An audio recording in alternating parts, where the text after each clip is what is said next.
September 25th, 1978. A bright California morning. Passengers aboard Pacific Southwest Airlines Flight 182 buckle their seatbelts, laughing, chatting, and preparing for a short trip from Sacramento to San Diego. But just minutes before landing, two planes would collide midair right above a peaceful neighborhood. The result, one of the most horrifying air disasters in U.S. history. This is the story of PSA Flight 182, the tragedy that changed how America looked at the skies forever. It was a beautiful Monday morning. Pacific Southwest Airlines Flight 182, a Boeing 727-200, was completing the last leg of its journey from Sacramento to San Diego with a stop in Los Angeles.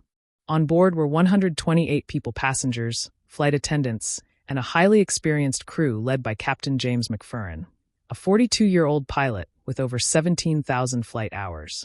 Everything seemed routine. Visibility was clear. The weather was perfect. But in the same sky, another plane was flying below them, a small Cessna 172 on a training flight. And within minutes, these two paths would cross fatally. At 9 a.m., PSA 182 began its descent toward San Diego's Lindbergh Field. Air traffic control warned the crew about the small Cessna nearby. The PSA pilots confirmed, "Okay, we have traffic in sight." But they didn't. Moments later, they lost visual contact with the Cessna and never told air traffic control. As the 727 descended, the Cessna, flown by a student pilot and instructor, made a turn directly into the PSA's flight path. Two planes, two altitudes converging, one moment away from disaster. At 9:01 a.m., in the clear blue sky above San Diego, the Boeing 727 sliced through the Cessna 172. The Cessna disintegrated instantly, its wreckage falling into the suburbs below. The Boeing's right wing was torn apart, and the plane erupted into flames. In the cockpit, chaos unfolded. "We're going down, baby. This is it." Those were the final words captured by the cockpit voice recorder. Seconds later, PSA Flight 182 nosedived toward the ground, trailing fire and smoke across the morning sky. At 9:02 a.m., it slammed into a quiet residential neighborhood in North Park, San Diego. The impact was catastrophic. The crash site was unlike anything rescuers had ever seen. The explosion destroyed more than 20 homes, ignited a massive fire, and left behind twisted wreckage scattered across several city blocks. All 135 people on board the PSA jet, the two people in the Cessna, and 7 residents on the ground were killed. A total of 144 lives lost in seconds.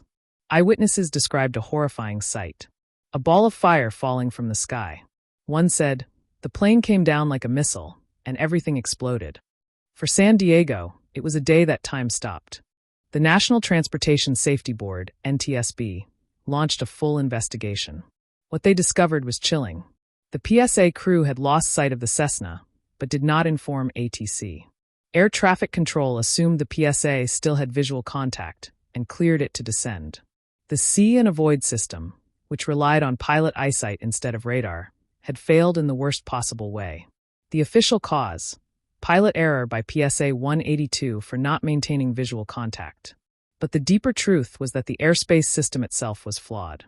This crash exposed the urgent need for better collision avoidance technology, and directly led to the creation of TCAS, the traffic collision avoidance system we use today. In the years since, San Diego has never forgotten the morning of September 25, 1978. A memorial now stands in North Park, honoring all 144 lives lost that day, passengers, crew, and innocent people on the ground. PSA Flight 182 remains one of the deadliest mid-air collisions in U.S. history. It's a haunting reminder that even a clear sky can hold unseen dangers, and that a single moment of confusion can change hundreds of lives forever. If this story moved you, please like, share, and subscribe to Skyline Tragedies, where we bring you the true stories behind the world's most haunting air disasters.